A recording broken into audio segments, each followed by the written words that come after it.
www.attableek.com, the reviver of Iman. We joined on the line by a well-known personality to the listeners of Radio Islam International, Maulana Sulaiman Mullah. Maulana, Assalamu alaikum wa rahmatullahi wa barakatuh.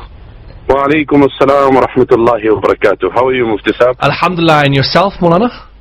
Alhamdulillah Rabbil Alameen. In the circumstances in which we are, obviously we are saddened by the demise of Brother Junaid Jamshed, someone well known to all of us. Mullah, at this juncture, what are the sentiments that you'd like to share with the listeners? So, mashallah, we can conquer with the words that Maulana Ibrahim Bam rendered regarding Brother Junaid, rahmatullah alayh. I'm just going to share some of my personal experiences and then obviously some general advice with regards to death, that we should not be absent or we should not be unmindful or oblivious of death at any time in our life. It's the most contemporary and the most relevant thing in our lives. In fact, I was scheduled to share a platform with him in just 2 weeks' time in Canada, and this particular event, alhamdulillah, happens year in and year out, and it's quite a big and a well-known event that takes place in Toronto. And myself and him have been guests, him obviously on the Nizam side, myself in terms of lectures. So I had the good fortune of being with him there, and we had some very good, lengthy, personal, discussions. And I'm just going to share 1-2 experiences from there. And obviously, when I heard the news, it was quite sad because I was looking forward to meeting him in the next 2 weeks. So I think it was probably about 2 years ago, attending the same convention, Reviving the Islamic Spirit, as it's known as. And we met up in Dubai. I knew he was one of the guests. He knew I was one of the guests, but we didn't know that we're going to be on a common flight. And we were in the lounge. It was Salah time, and then I was performing ablution, and he came in, and he was pleasantly surprised to see me, and I was equally delighted to meet him. Then we offered Salah, and then we said we're together on the common flight, so we'll just sit, we snacked together, we walked around in the lounge, we sat and spoke, and then we boarded the flight. Now, it's known about him, if anybody came into close proximity with him, Allah had blessed him with a very unique personality and charisma. So this was going back to his early years, and, the good personality continued beyond. As we were about to board, we were sitting at the boarding gate, and many people came up to him, Junaid Saab, मैं आपका बड़ा fan हूँ, मैं आपकी नज़में बहुत सुनता हूँ. So very humble, acknowledging the person who would compliment him and say that, I used to follow you from your early days, and now I gave up music, and I've now also, I'm an ardent listener of all your naats and nasheeds, etc. And this continued. I mean, at an airport, sitting at the boarding gate for people to recognize you and know, obviously speaks about the kind of fame that you enjoy. And then we chatting, we having the social discussion, a bit of laughter, a bit of chuckle here and there. And then we got into the flight, and we both were flying business class. And just at the boarding gate, they told me that I'm entitled to a complimentary upgrade. And so as I was going into first class and he was going into business, he said, Maulana Saab, Jannat mein bhi aisa hi hoga, aap aage chale jayenge, hum to yahan reh jayenge. And when I seen his death, I said, Ya Allah, if anybody got an upgrade, it's he that got an upgrade. Allah has really upgraded him, and Allah has really given him a first class. We just look at him with envy and hope that we can also be blessed with such a death. And these words just hit back at me because I have this very vivid memory. He looked at me, he smiled, he chuckled, and he said, okay, you go on ahead, and in Jannah also probably you'll be ahead, and we hope and pray and wish. But for now, he's the one that Allah has blessed him with and endowed him with definitely a first class. ومن يخرج من بيته مهاجرا إلى الله ورسوله ثم يدركه الموت فقد وقع أجره على الله. ومن يخرج من بيته, who he exits from his home, ومن يخرج من بيته مهاجرا, of course this was in the context of those who made true hijrat and migration in the path of Allah subhanahu wa ta'ala, then his reward is definite and is established with Allah subhanahu wa ta'ala.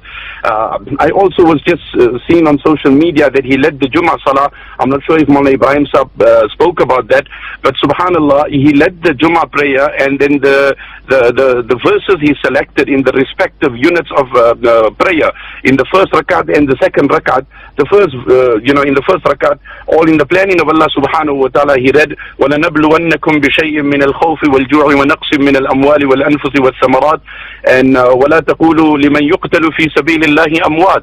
Don't say to those who have been martyred in the path of Allah as deceased.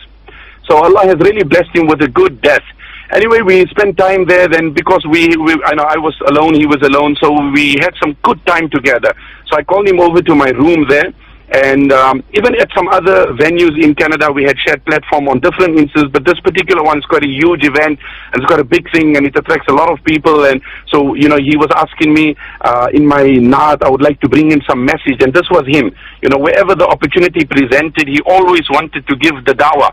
So although he was a nasheed artist, and people wanted to listen to him in his singing, but he would couple that, flavor that, and bring in that dimension.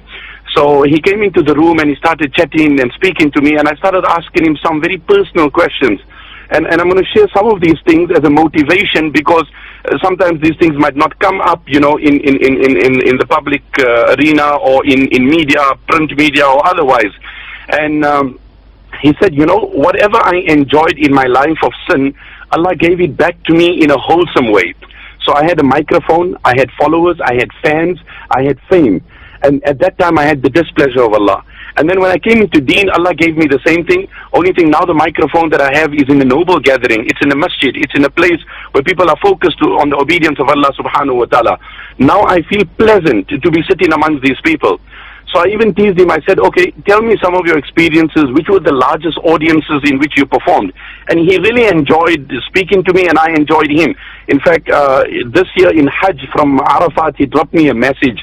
And he said, Maulana Sahib, thinking of you, and you are always in my prayers, and you inspire me a lot listening to your lectures. And I say that in gratitude to Allah subhanahu wa ta'ala. And I said, I take much more inspiration from your naats than you can possibly take from my humble lectures. And he said, you know, once I was in America and I was with my band, and we were having a big show. And then after it was all over, there was a young girl that really loved me, and she was, you know, head over heels over me, and she wanted me to come home. And those days it was, you know, protocol, procedure, the X amount of money had to be exchanged, and then only I would go. So I said, how much you used to charge just to go to someone's house?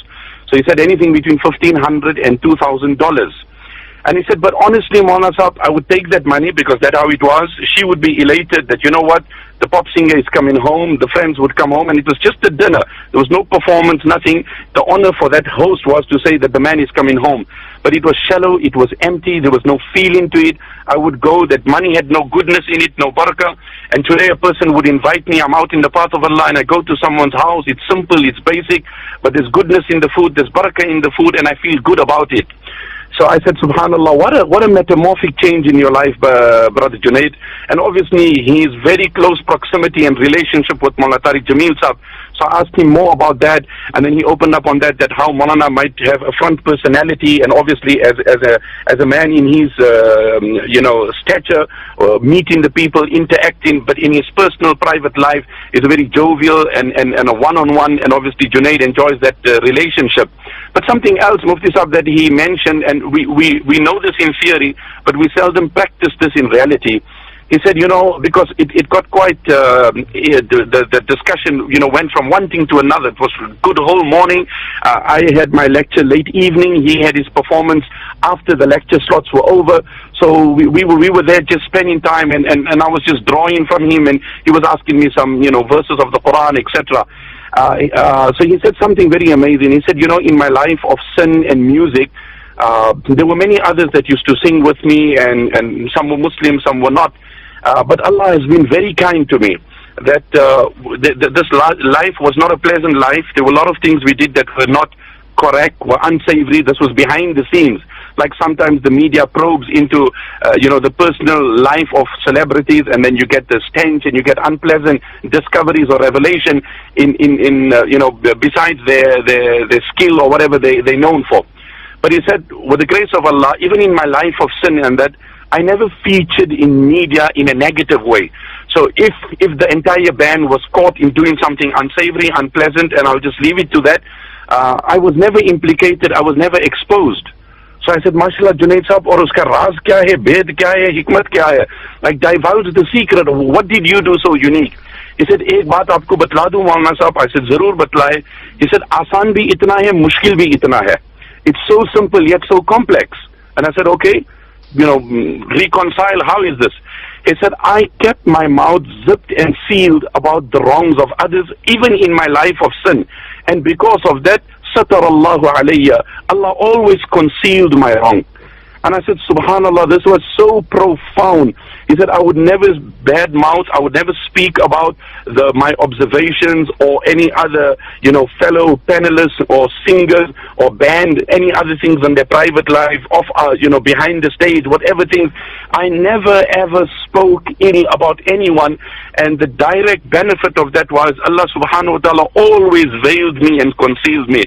And I think that is such a rich message for us to draw, because اذكروا محاسن موتاكم, that speak about the good of your deceased. Recently at what funeral I mentioned that Mufti Sahab, that if we had to take to this hadith of Nabi alayhi salam that speak about the good of your deceased, and every person who attends a janaza or goes to the house of the deceased applies this principle and implements this hadith, that I'm going to learn one good quality from the deceased person.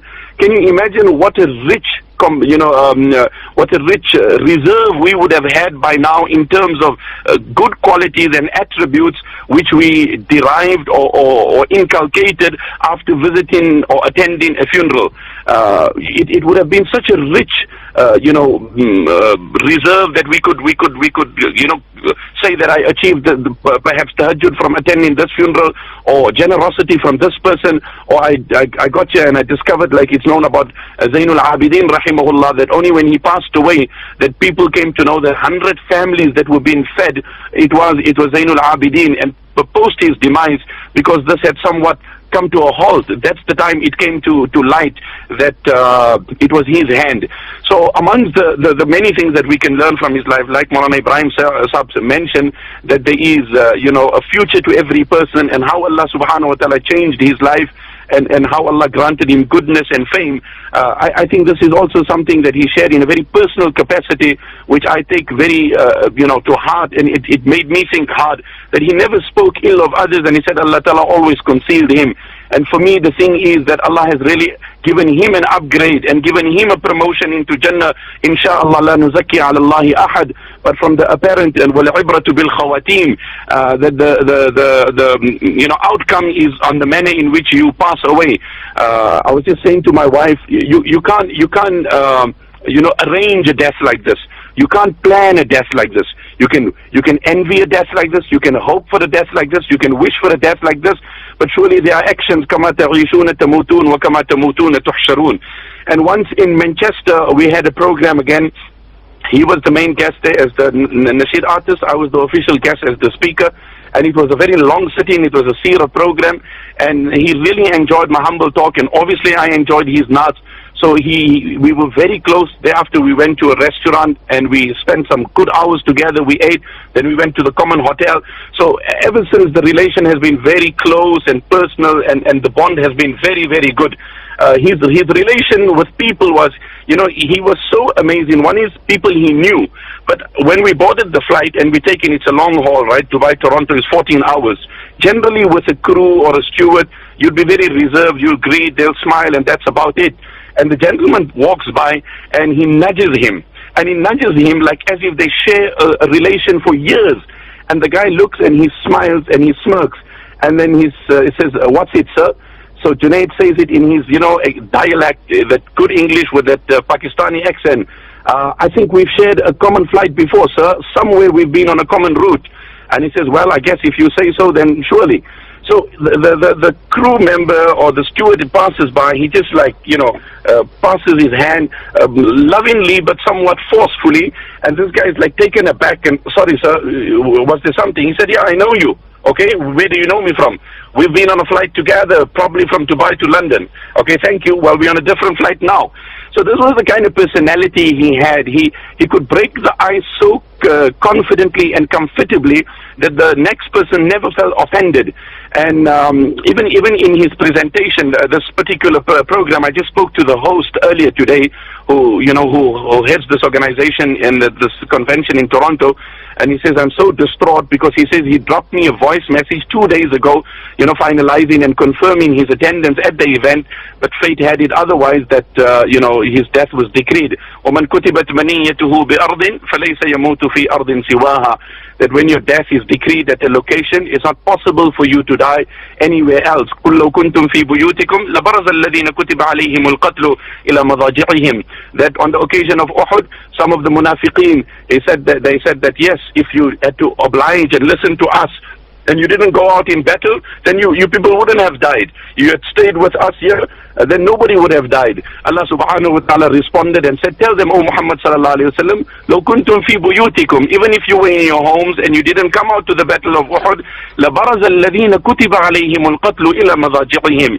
Even if you didn't participate in battle, you would have still come to that location at that time on the moment of your death. So there's no doubt he would have been on this flight in any circumstances, but he was so fortunate and privileged that the circumstances around his travel was that he was out in the path of Allah, he was out with his spouse. He spoke very fondly about this wife of his, how she supported him, that when he made tawbah, and he said that publicly as well, but in that private discussion with me also, how she supported him and how she assisted him in this particular endeavor of his. So yes, indeed, a great loss. And memorable, fond memories about the brother Junaid. May Allah subhanahu wa ta'ala elevate his abode in Jannah. May Allah grant sabr jameel to his near and dear ones and to the many people that he had touched around the globe. Last year when we were in Albania, so the person who was heading the organization, Maulana Khalil, was a very personal friend of his. So one day he spoke about him and I said, I also enjoy a good relation. So he said, okay, let's call him from here and we'll all chat with him. So from Albania in Elbasan, we called him, we all had a personal touch and a friendly memory, and then we called him and then we all spoke to him and he expressed his desire to accompany us on a trip again. But anybody you would speak to with whom he came into contact, he had this warm, jovial personality. He had this ability of idkhalu surur fi qalbi al-mu'min, that in 2 minutes he would make you happy, he would make you cheerful, he would make you bubbly. He would take out, depression or uneasiness from a person. May Allah subhanahu wa ta'ala grant sabr jameel to the entire family and to the other brothers and sisters that have passed away as well. We obviously he was a prominent personality, but our condolences to everybody else who had passed away in that particular flight. Allah make it easy for all, inshallah. Maulana, it was really a privilege that you shared this valuable insight, these jewels with the listeners, and if we didn't share it, we wouldn't have got the insight with regards to the life. May Allah subhanahu wa ta'ala reward you also for sharing this information with the listeners. We really appreciate your time on Radio Islam. Jazakallah khair, Muftisab. Assalamu alaikum wa rahmatullahi wa barakatuh. Wa alaikum salam wa rahmatullahi wa barakatuh. That was Maulana Sulaiman Mullah sharing his own personal experience with Brother Junaid Jamshed, rahimahumullah, and it gives us insight into the personality and really favorable death and enviable death that Allah subhanahu wa ta'ala had granted Brother Junaid. May Allah have mercy upon him, may Allah elevate his stages and grant patience to the family of himself as well as all the other marhumeen. www.attableek.com, the reviver of